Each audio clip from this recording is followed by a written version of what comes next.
Gentlemen, thank you for joining us here on the Neutral Zone. I am Phil Milani, joined as always by my partner in crime, my esteemed colleague. Really, the best way to describe this person is my everything. It's at Aric DiLalla. Phil, great to see you. Great to be with you. The draft, it's here. It's here. As we're recording this, it's a Wednesday, but we're putting it out on Thursday. Whoa. I try to be as transparent as possible. You know, that's right. Well, what if something happens? Yeah. You want people to know that this is when we're recording. We're recording on a Wednesday afternoon, but this is coming out Thursday morning, day of the draft. Are you excited? I'm fired up, Phil. The Broncos currently don't have a first-round pick tonight. Just be hanging out, watching, but you never know. Crazy things happen this time of year. That's right, and we know Sean Payton has a history, a tendency when he was with the Saints to trade up, so you never know. You never want to rule anything out. The Broncos will be dialed in, and who knows what could happen. It's unlikely, obviously, but you never say never. We'll be both here covering it. We'll be, yes. Yeah. I mean, I think you'll be sort of like snooping around the war room a little bit. Just kind of the draft room. In the air vents. Yeah, that's the best way. In the ducts. Kind of like James Bond, Die Hard situation, you know. Tom Cruise. Yeah. Kind of like a combination of all those guys. Oh, where he like drops down from the ceiling? Yeah. Ocean's 11. Do you think they'll see you? No. That's right. We've built a replica of the draft room. We've been practicing. And then we switch the screens. Right. You know, and they don't know if it's a real one or if it's not. And the call's coming from inside the war room. Yeah. That's Sean Payton and George Payton's war room. What are you doing with those draft rows? Yeah, it could be nice. That could be really nice. We should mention before we continue on that Ben Swanson not present for today's podcast. No. You know what? You know what kind of happens this time of year is if you might be on the trading block. Like your representation will be like, hey, why don't you just lay low for a little bit? We don't know what's going to happen this weekend with you, and the possibility of Ben Swanson moving on from this podcast, it could happen this weekend. It's not zero. It could happen this weekend. He's a valued commodity in the league. A lot of people are going after him. We, of course, Phil, we released a statement. Ben Swanson's not going anywhere. He's unavailable. But they just keep calling.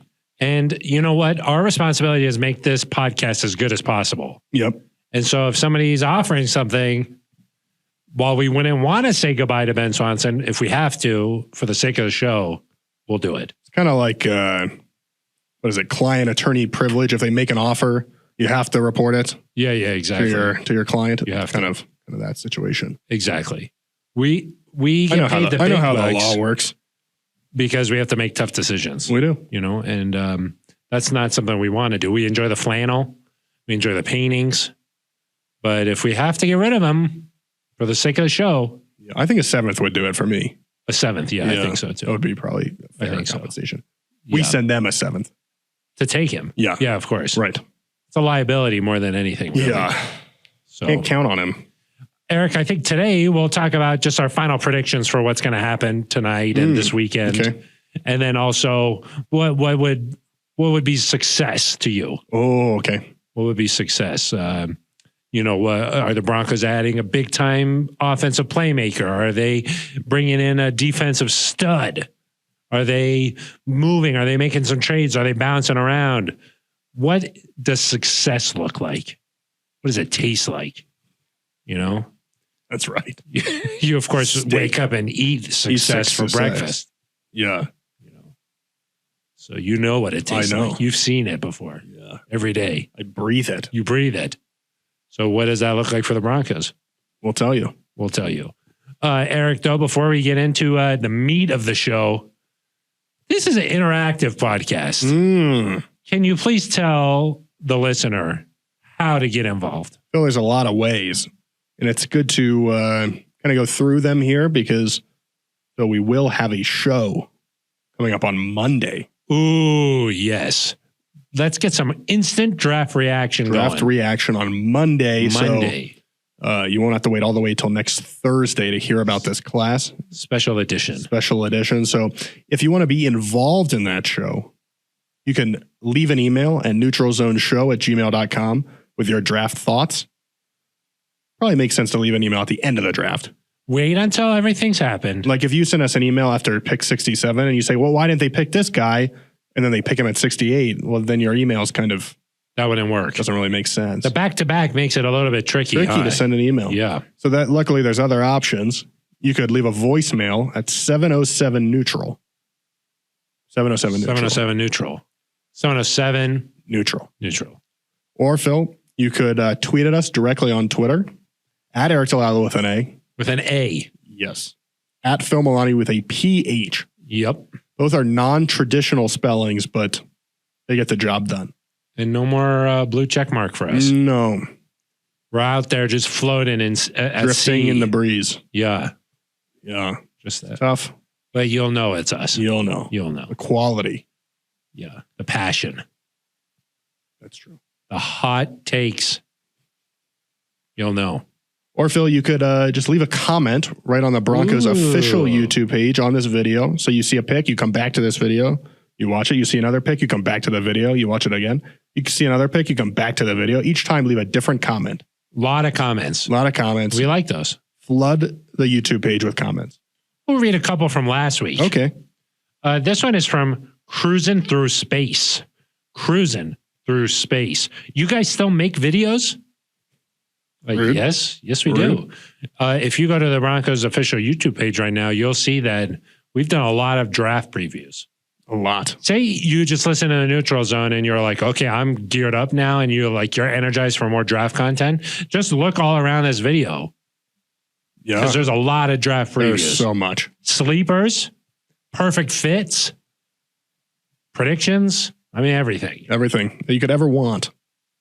This one's from Gons Flores. Gons Flores. 18 minutes in and nothing but the randomest rants. Turning notifications on for when the takeaway video of this takeaway video comes out. Now that would be a smart idea for us. That's deep. Double views. That's deep. The takeaways of the takeaways. Of the takeaways. Dominic Cavazos. I think he's commented before, Dominic. Yeah, that sounds familiar. Listening to the pod at the gym. Phil's, spelled with Fyllz. Thank you. Good, bad, and the ugly cry scared me and startled my state. I threw the weight in the air. It landed on my head, knocked me out, barely coming to. Good pod, though. It's true. You unleashed a little bit of a yelp. I did a ah. You did one of those. It scared me. It was good. Scared everybody. Scared everybody, but it also could wake you up a little bit. Wakes you up, gets you going. Gets you going. J. Prez Bronk. Yeah. Regular commenter. Frequent commenter. Hey, guys, super important question. What are the top 3 pizza toppings? Oh. Top 3 pizza toppings. Wow. This is important. I do think it is important. Yeah. Well, does cheese count as a topping? No. Oh, okay. Say you're calling up your local shop. You want to get a pie. Your local parlor. Yeah. Yep. And they say, hey, what do you want? 3 toppings. They got a special. They got a What do you want me to do for you? Exactly. What sort of topping you want on your pizza? Come on, hurry up. Yeah. And so what do you say? There. They got a deal on 3 toppings. Oh, 3. Yeah. So you can go 3. Okay. What are you doing? I like a little bit of Italian sausage. It's a nice one. Nice. Yep. I like some garlic. Oh, okay. Yeah. I like that. That's all I need. Really? I don't need That's all you're doing. I don't need I mean, if we're talking if I can add a special cheese, like a little bit of fresh mozzarella, or, you can go different ways. If you did a pizza that's just like burrata and some. Yeah. I think you're talking about more of a Napoleon, a Neapolitan type of pizza here. Yeah. I would say on just a nice New York slice sausage. Yeah, I'm talking about a little bit of minced garlic. Got it. That sounds nice. Yeah. You do the Parmesan and the hot pepper on top, or Parmesan, of course. Got it. But you said cheese doesn't count. That doesn't count. I don't think. Yeah. I think I would do pepperoni, mushroom. I like mushrooms. And then I think the third one, it would be either an Italian sausage or maybe some red onion. I think that's if I'm just ordering a New York style pizza. Yeah. Not if I'm doing a fancy pizza. Right. Then you do some fig. If I'm doing a fancy pizza, truffle oil, a little truffle oil, maybe. I like sliced tomato on mine, like a margarita type of situation. I love a good margarita. A little basil on there. But those two are like completely different things. That's a different thing. Yeah. I think by saying 3 toppings, he's talking about like a New York slice. Yeah, I think so too. Because I don't need 3 though. Yeah. So I would agree. Sometimes too many toppings, not good. Too much. It's too much. Good question though. Thank you. I like that. Jesse Caffarel commented on here before. Yeah. Nice use of the word comprise, Phil. I don't think I use comprise. That sounds a little too advanced. That's too advanced. Maybe it was Swanson. This one's from Zenobia K. Dithers. That's a first time commenter here. These guys are so good together. Hollywood should put them in a buddy comedy. Let's ride Time Machine. I like that. I like that. It's good at cooking. I would do it. Write the script. We'll do that. I would do it. We'll be the talent. It would be good. I mean, I would watch that. Yeah. Who would be the villain? Like, who are we trying to take? Yeah, Swanson. Take down Swanson's evil plan. For sure. Yeah. He is it's kind of like that new Super Mario movie. Like Swanson's the Bowser. Oh. He's the Bowser. He's big. Yeah. Big guy. Yells a lot. Angry. He's got that spiky shell. Spiky shell. So would Sid be in it? We'd be like, Sid, we need your help. And she'd be like, nah. Talking about fellow team reporter Sidney Jones. That is who I'm That's talking what you're talking about. Yeah. Like she'd be like, enough nonsense, guys. I got to go back to work. She would be like, we'd be like, come on, trust us. Wario. Like, I don't know what that means. I think that's like the evil brother, right? Oh, you think she's evil? Well, it's like, she's like us, but she's like a rival podcast. So. Oh, got it. Yeah. I see it more like in Harry Potter when he comes back and he's like, Voldemort's back. Spoiler. Sorry if anybody hasn't gotten to the 4th book. Oh, you're talking about after Voldemort kills Cedric Diggory. That's correct. Yeah. Yeah. And then he comes back. Yeah. And Harry and Dumbledore are like, Voldemort's back. And everyone's like, nah, bro. No. I could see us being like Ministry of Magic. I could see us being like, we got to capture Swanson and he's a bad guy. And Sydney's like, you guys are being ridiculous. Oh, so she's like the Ministry of Magic. Trying to cover that up. More just like she doesn't believe our nonsense. What's the teacher who does the torturing? Dolores Umbridge. Yeah, Umbridge. Yeah. Maybe that's why like sits like that. I don't know. I don't condone that. We'll have to come up with a better Harry Potter character first. Yeah. But she's definitely in the movie. Of course. Yeah, she's definitely in the movie. And then Scott and Centennial. Ben had the perfect description of this awesome podcast. Quote, in the beginning, you don't say anything. Smart. It's true. That is kind of what we do. But we're about to say some things. We're about to say a lot. And that's starting right now. Aric, let's get into our first topic here on this episode of The Neutral Zone. Really, we're just talking about the draft today. Yeah, I think so. What do you think is going to happen this weekend? I think there's going to be some trades. Ooh. Some tradey trades. I don't know when that's going to happen. Can the Broncos go crazy and somehow get into the first round or early second? I don't know about that. Obviously, you'd have to probably part ways with a player for that to happen. We've heard George Paton and Sean Payton say that's not happening. We've seen reports from guys like Peter King that say they don't expect that to happen. So the Broncos would have to really shock people for that to happen. But I do think that there's like a gap here, right? Where you don't have to make a crazy trade while you're still able to move up the board a little bit. And the way that would work, if you look at some of these draft charts, is if you took pick 67, which is your first pick early in the 3rd round, and then you took pick, I believe it's 108. Oh, to make the math 107, work. 108. Chart? I can't remember quite which one it is, but the value chart. End of the one single digit. I think it's 108. 108. You take those, you could probably get up to somewhere around like 55. So you package something else, you get a little bit higher, but I think there's a chance that as the second round is kind of, there's a first round, right? And then you have... Yeah, there is. So it starts at that one. Okay. Yep. And then I feel like from picks 30, this year 32, to 45, it's like guys that you thought maybe were going to go in the first round that were like talked about, and there's a run on those guys. Like a Javonte Williams. Correct. Yeah, a guy that maybe could have gone. There's a run on those guys. And then there's kind of a marker at some point, whether it's in the mid 40s, 50 of like, okay, now we're on second round guys. The level of talent changes. Drops off a little bit. But I could see the Broncos maybe going up and getting one of those second round talents if they're there kind of in the 50s. The middle of the second round. Yeah, I could see them getting up there just in terms of, those first round guys have probably gone.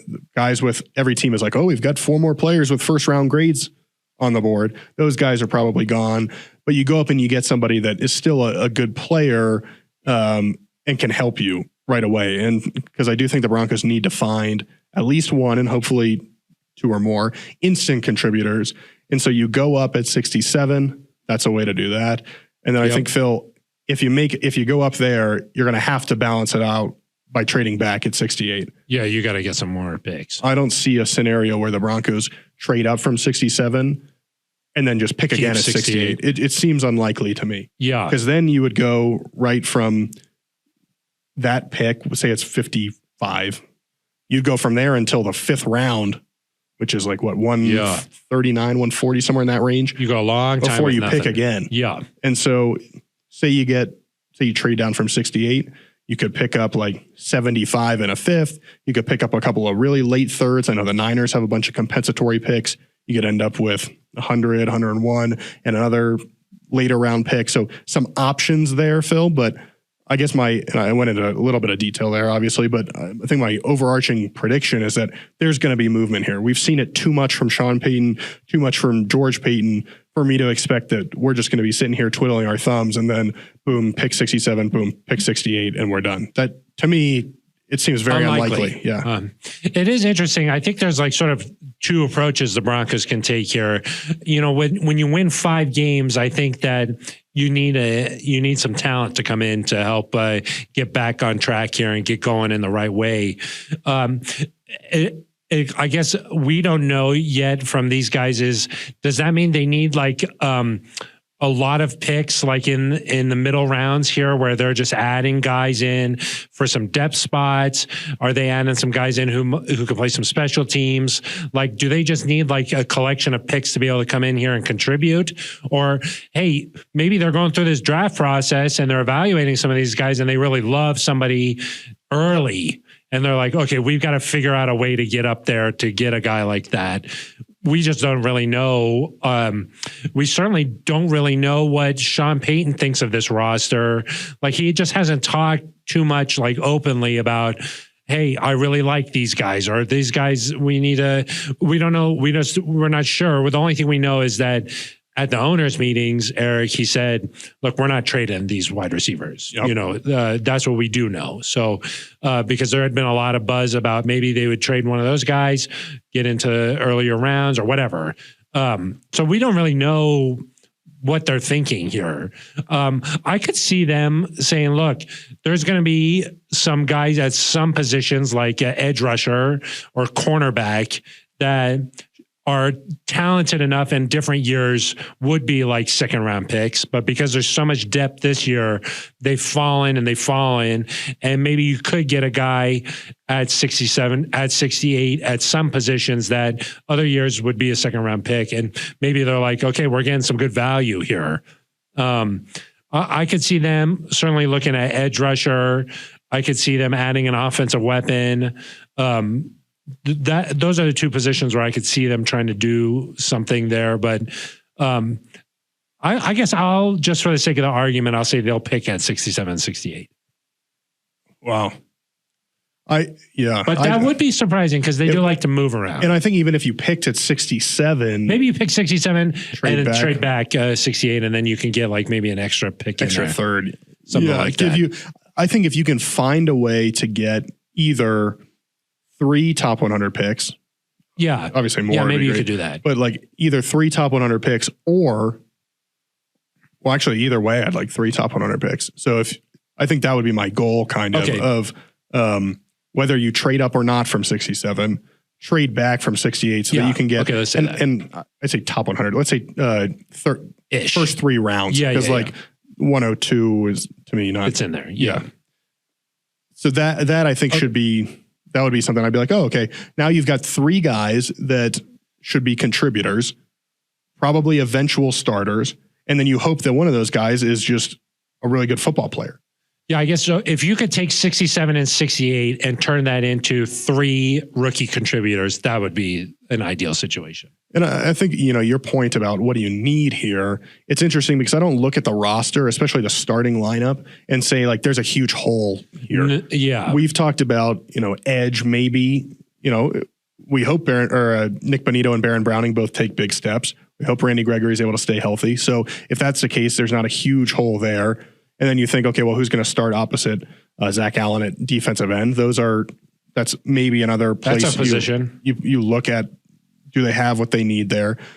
But there's not like, oh my gosh, if they don't get somebody here, they're in big trouble. And so then it becomes, okay, well, do we want to fortify our depth and get like three guys that can be on our 2 deep?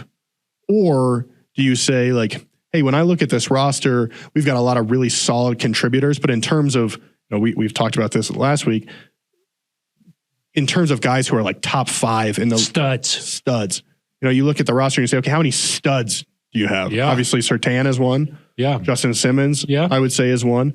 Randy Gregory, when healthy, can be. He certainly played like that early in the year. Russell Wilson, if he is able to get back to who he was. Russ. Yeah, he is a guy that you can consider that.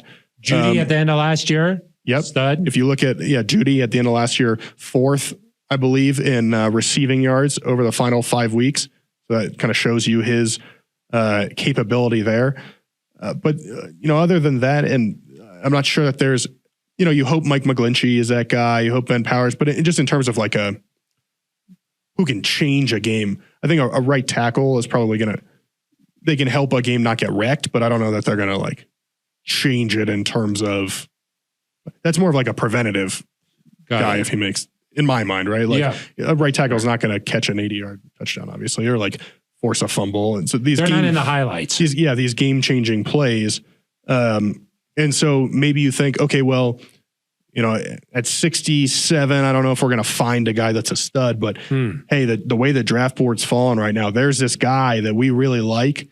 And if he's still there at 52, let's go get that guy because, maybe there's an injury concern or some other reason and he's falling. And you say that's a 1st-round talent or that's an early 2nd-round talent. If we can get that guy, holy smokes. We got to do it. Let's make it happen. Let's make that happen. At there's trade-off here. So we're going to have to give up another pick. We might have to move down from 68 to get those picks back. But if we can get a difference maker, that's just kind of like a philosophy thing, right? Do they feel like they need more difference makers or do you just need to build this thing kind of wholesale across the board? Personally, I feel like what George Paton has done the last couple of years is that the competitive depth of this roster and like the 2 deep, it needed an overhaul, and he's done that. The roster I think is in a much better place than it's been. Obviously, you need better quarterback play, and I still do think you need a couple of stars, which they tried to add, I think, a little bit in free agency in terms of, hey, here is a Mike McGlinchey who can be a top tackle, but maybe they feel like you need another one of those guys. Let's go get him. Yeah, let's go get a big-time playmaker who's eventually going to be a stud. Yeah. And I think that's probably what you're looking at if you're moving up to like the 50s, right? Is like a guy who could be a stud, not like a top 10 pick, is coming in as a stud.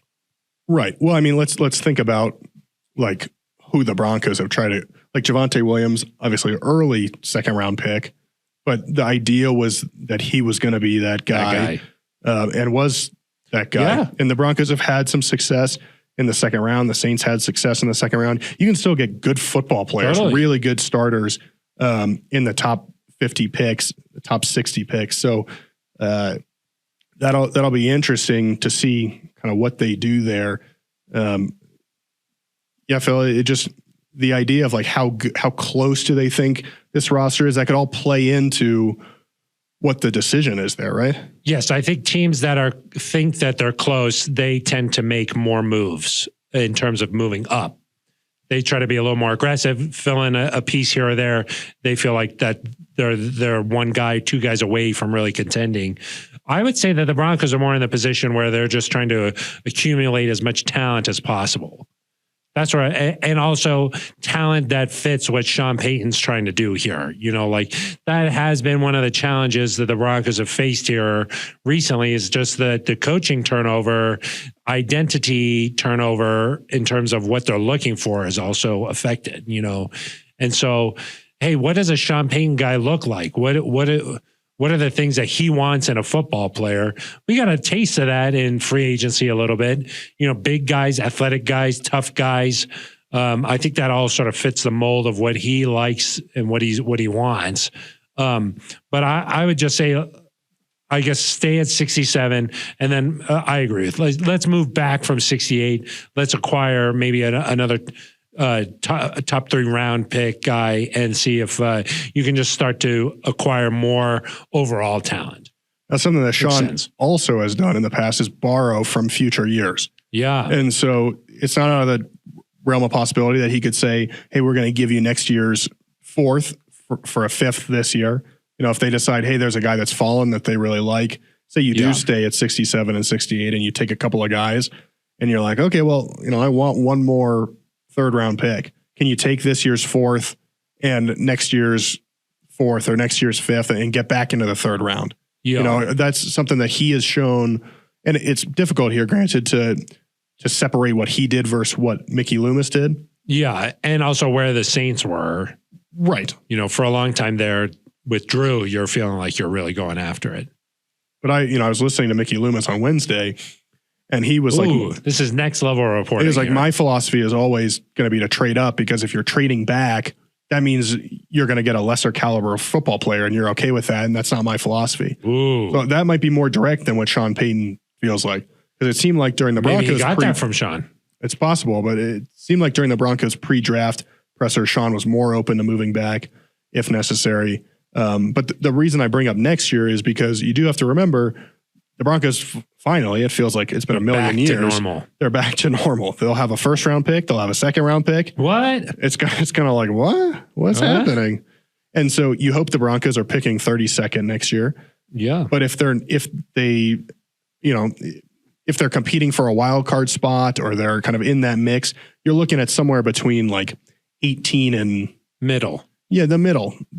Even if you make the playoffs, if you don't go on a big run, you're in the mid-20s, And so do the Broncos look and say, okay, well, if we can just, it's got to be more than a 1-year plan, right? So if the Broncos look and say, hey, we can get 67, then we can trade back from 68 and get a couple more picks. Let's get 3 really good guys in the 3rd round that are depth pieces. Starters. Yeah, going to be starters, but they're not studs. But guys we feel really solid about, swing for a double, that sort of thing. And then next year, when we have a 1st round pick, when we've got a 2nd round pick, that's our chance to acquire more top end guys to go with a Simmons, a Surtain, whoever else. So that's what's the long term versus the right now. You've got to think about, hey, it might be fun and it might be like what you want to do in the moment to go trade up to 40 something to get a stud. But if that's going to hurt you to the point where you don't have enough depth pieces, and now next year when you do have a 1st round pick, you've got too many needs to fill because last year you were too aggressive. You got to hurt you. You got to figure that out. Yeah, you can't keep kicking the can down the road. At some point, you got to sort of just take your medicine. It'll be interesting, Aric. I mean, if you do move up, you got to be really sold on your evaluation of the guy too. Yeah. Hey, we feel really strongly about this guy, and it's worth it to make the move. So, and it has to be, I think, at a premium position that you need. So if that's edge, if that's corner, if that's offensive line, I could see defensive line. Those things to me stand out as, hey, that could still be a need. And that's the interesting thing is, as we've gone through some of these draft previews and kind of doing our homework on the draft, when you talk about the Broncos need, and you're reading these other mock drafts, you're reading some of what the analysts say, edge tends to pop up a lot. But then after that, the positions are all across the board, and that's what happens when you win 5 games. You need pieces all across the board. There's dirt on everyone's faces. Exactly. That's what I like to say. That's what I like to say. Yeah. So I do think that it makes sense to have 3 guys if you can. there and they just see what they come in and do. You know, like if you get obviously Justin Simmons is a really good third round pick, but if you get guys that turn out to be Quinn Miners, Greg Dulcich, you know, based on what we think he can do, Draymond Jones, these are solid players. Those are good football players that you need to be competitive. Yeah. Now that you need to hit on those, you can't have. That's a trick. The Broncos obviously have had times where, you know, not to go in a dark direction, but like a Brendan Langley or a Carlos Henderson, you can't have those be your third round picks. Yeah, exactly. You've got you need the Miners, Browning, Dulcich, Draymond sort of third round pick. Yeah, exactly. I mean, that is sort of the key is that it's harder to evaluate some of these guys just because they're not at the top of everybody's list. So, right. And during the pre-draft press conference, they said, look, we've gone through a lot of different scenarios here. We're trying to just make sure that we're on top of really whatever could happen, you know. And well, the reason you like more picks, right, is because even if you're a great GM, you're not going to hit on every single one of them. I think George Payton, it might have been a couple years ago now, he said, like, if you can get to 60%, I'm pretty sure it's pretty good. Like, if you can get to 60%, that's great. Yeah, if you're adding 4 or 5 guys every year to your roster, I mean, that's what it takes to win. Right. But so say you're about 60% on 5 guys. Right. But I mean, 3. Specifically like 3 in the top 100. Like if you hit on 2 out of the 3 of those, that's tremendous from like a statistical standpoint. Yes. And so you hope the Broncos are able to get, but if you trade a bunch of picks and you got one chance. Yeah. As you like to say, there's a 50-50 chance it's going to work out. Either a will or a won't. Right. 50-50. 50-50. Sort of like a coin flip. Math. Coin flip. So a lot of different options, Phil. I think that it's last year when the Broncos had 64 and they had another, 70 something, I think at the time, 75 maybe. I didn't feel like they were going to trade up because one, I think they thought they were in a much better place where like they didn't need to do all that much if they were going to be a contender. But also it didn't feel like the Broncos had the assets necessarily to trade up and like what were I just never thought that was going to happen. This year you got a feeling. I just have a sense that like at 67 and 68, it's going to be busy for us. Like from the time the draft board goes to like pick 50, I'm going to be ready to go. Yeah. And this, you know, when we get to 68 or 67, if they don't trade up, I'm going to be like, okay, well, are they going to trade back here? Yeah, yeah. And like really be on alert. Just, I think in part because we know George Payton likes to trade back. And so that's part of it too and I guess we didn't know that as much last year, but like we know how much Sean Payton likes to trade up. And so George likes to go back. So right. Well, but like last year, that element of a proven history of going up wasn't in the equation. Yeah. This year it is. And so I'm like, oh man, is Sean going to do what he's basically always done? And based on the needs of the team, which as you said, a lot of people have said edge rusher and the strength of that group. It's really strong. It's strong. But I do wonder if like, if you can get a player that's like, say a 7 out of 10, right? Versus a 5 out of 10 if you wait. And this is kind of a weird grading scale I'm making up on the spot, but like, I like it. Even if it's only 20 picks, the difference in player you get could be significant. Big, and so there's no point in adding, I don't want to say no point, but specifically at edge rusher, Phil, I feel like you need a difference maker, right? Got it. And so at that position in particular, if you have a chance to go get a guy that's really special, that makes more sense to me as opposed to like we've heard guys talk, was it Peter King that said, or who we were talking to that said like Sean Payton with his receivers basically counts on himself to make them good. Oh, Albert Breer. Yeah. And so if you like, I don't know that I would trade up for a receiver because I trust what Sean Payton can do for a skill guy, for a B+ receiver versus a A- receiver. I trust you. Feel good there. Whereas like, I think with edge, there's a certain type of amount of talent you need. Yeah. Just athleticism, ability to physical bend. skill that you need. And so like, if you think a B+ edge rusher is going to be there at 67 and there's a guy that you still have an A- on that's available and you're in the 50s, that's a position where I'd be like, man, I would go up and get that guy. Yeah. I feel like pass rusher, sometimes like some of these guys out there, they do things that you're like, you got to be special to be able to do that. Yeah. Most human beings cannot move this way. no matter how well you coach them or anything like that. So yeah, I sort of agree with you there. Maybe the thinking of staying at 67 though is that maybe some of those guys could fall back. I know, Eric, we've talked a lot about Will McDonald from Iowa State. Yeah. This is a guy who, like, some people say could be like a 3rd round pick. Some people are saying could be a 1st round pick. So it's like, well, some of these guys are not going to fall where all the mockers have like really slated them, you know? Yeah. It's going to be interesting at that position because, Eric, this week I talked to Jeff Legwald. Okay. He does a top 100 list. Yep. 17 of the top 100 were edge rushers. Wow. Another 17 were cornerbacks. So 34, like a third of the top 100, according to him, are either edge rushers or cornerbacks. So those two positions in particular, there's a lot of depth there. Right. You just don't know I'm sure he knows, but the difference between edge rusher 8 versus edge rusher 9, if there's a huge gap there, who knows? Does it make sense to go get 8? Yep. The other thing, Phil, we don't know is, we're guessing like what the needs are, because we look at Randy Gregory and we say, okay, well, he's a guy that has struggled to stay healthy a little bit, but when he's on the field, he's spectacular. You look at Baron Browning and you say, okay, some really good signs there late in the year, but obviously he got hurt as well. You look at Nick Bonito and you say, okay, he's a guy that, probably struggled a little bit as a young guy, needs to get bigger. But they could look at Randy and say, okay, bringing in Bo Lowry, we're going to have a really specific plan for how to keep Randy on the field.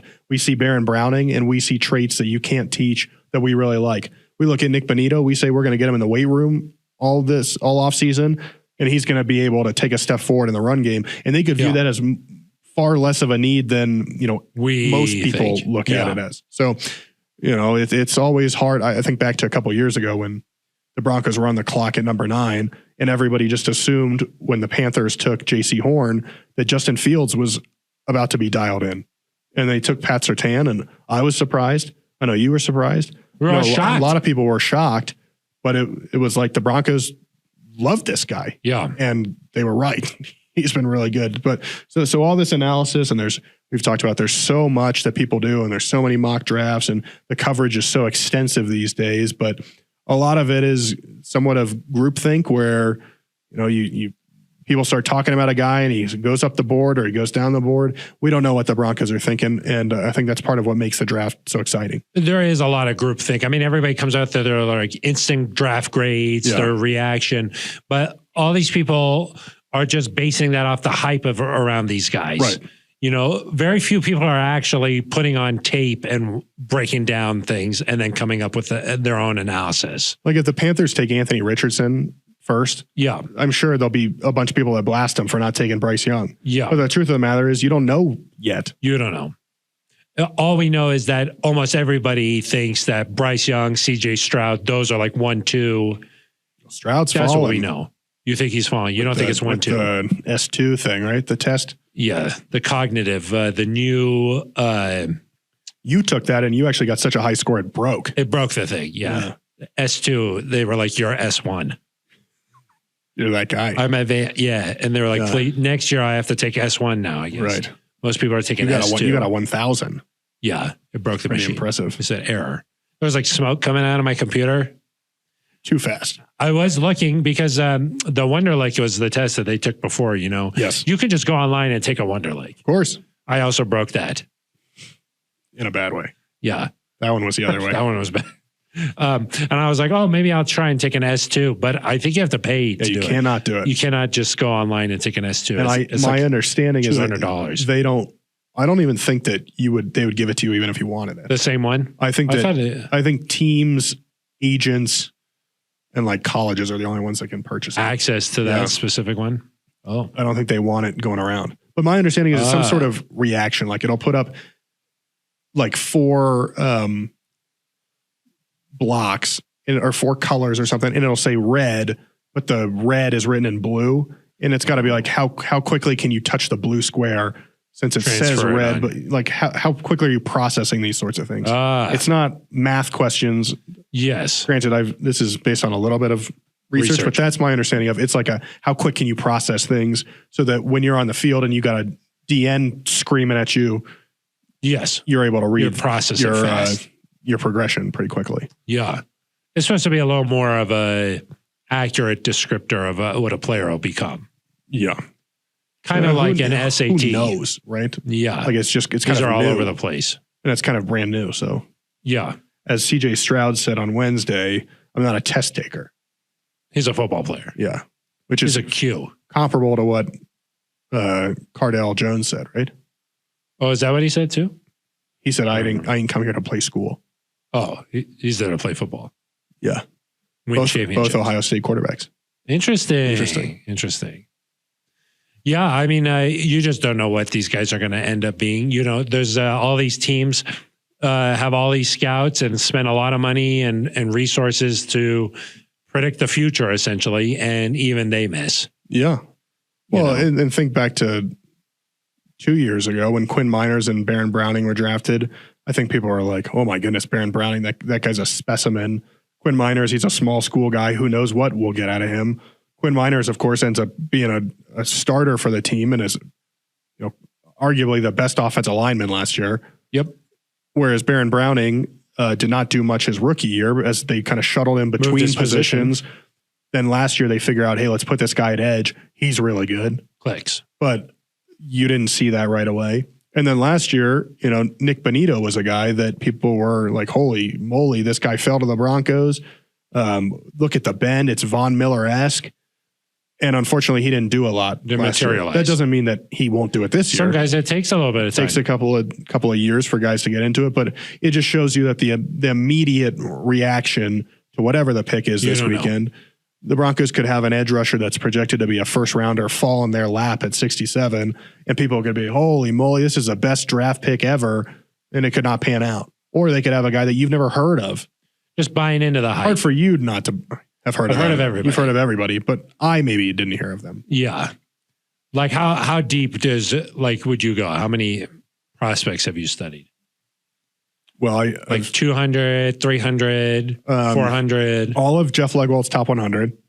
And then David Durden from West Florida. You know that guy, huh? I know that guy. Sleeper. He's very sleepy. Yeah. Could be like one of these, like it seems like Sean Payton finds some of these guys that you've never heard of before, and then they all of a sudden, like who knew about Taysom Hill before Sean Payton just found this guy and was like, you're going to play quarterback instead of Drew Brees someplace. And you're like, what? And boom, success. Boom. Yeah, I mean, Zach Strief and Marcus Colston were 7th round picks. Yeah. Sean Payton's first year, I believe. You find this talent and then all of a sudden, football players. Yeah. Yeah, the draft process, you can look at all these measurable things, but sometimes just like getting a guy in your locker room, getting him in the meeting room, you find out what their personality, what their makeup is like. There's something about football players in particular that like the personality and the type of character they have, it's hard to just watch that on tape. Yep. But then when they come into your building, you're like, this is a good football player. And that's why I like those visits are important. That's why I like meeting times at Combine they're important. And it's all sort of a guessing game though, but some people are better at it than others. Right. So we'll have to see what Sean Payton, George Payton, the whole personnel department, they've been in the building grinding. They've been grinding. Doing their work. Just let's throw out a couple of predictions. You got a couple of names that you like, Eric? Yeah, I mean, I said it, we recorded this last week, some predictions for a video segment, and I liked Will McDonald. We talked about him earlier. Guy that now is being mentioned in the first round. Yeah, hard read on this guy. If he's there, it seems like a no-brainer. I like the idea of getting a corner out of Miami. Tyreek Stevenson. Garrett Williams, I believe, right? Out of Syracuse. Has an injury that he's coming back from, but a good football player. You look at some of these running backs, Devon Achane, Tajay Spears. I mean, there's some good football players that are going to be there. If you move up the board, you kind of open up a whole new list of guys, right? And so we'll have to see who falls. But yeah, just say if they're at 67 and 68. Yeah, I think edge and corner there is kind of where I would go. I trust Sean to find a running back later. Yep. I would pick a fast guy. Not to oversimplify it, but you've got Javonte, you've got Samaje Perine. You need a fast guy that can put on the burners a little bit. I think in terms of we talk about what would be a successful draft. In my mind, if you could find a way to get three day two picks, and have those guys be contributors, that would be successful. And if one of them turns out to be, to punch above their weight, if you will, and be a stud, that would be great. But you've got to, in like a baseball parlance, you got to good contact here and hit some doubles. One out there. Yeah. One out there, get on base and exactly. let's get the inning started. Right. I like that. That was a good baseball. Thank you. Yeah. I think we like A-Chain. He's that kind of that speedster, track star kind of guy. But like you mentioned, maybe a guy like Champagne can find that guy later on. I do think that if you just stick at that spot, it makes sense to go where the draft is deepest. So edge and cornerback makes sense. The Broncos, I think, are happy with Pat Surtain and Damari Mathis as their two starting outside guys. But as we know, Eric, injuries always creep in. K'Wan Williams played most of last year with a huge club on his hand. You know what I mean? So you need depth at that spot. Ronald Darby got hurt and Damari Mathis had to be inserted. We wouldn't have thought, this time last year that Damari Mathis was going to play so much.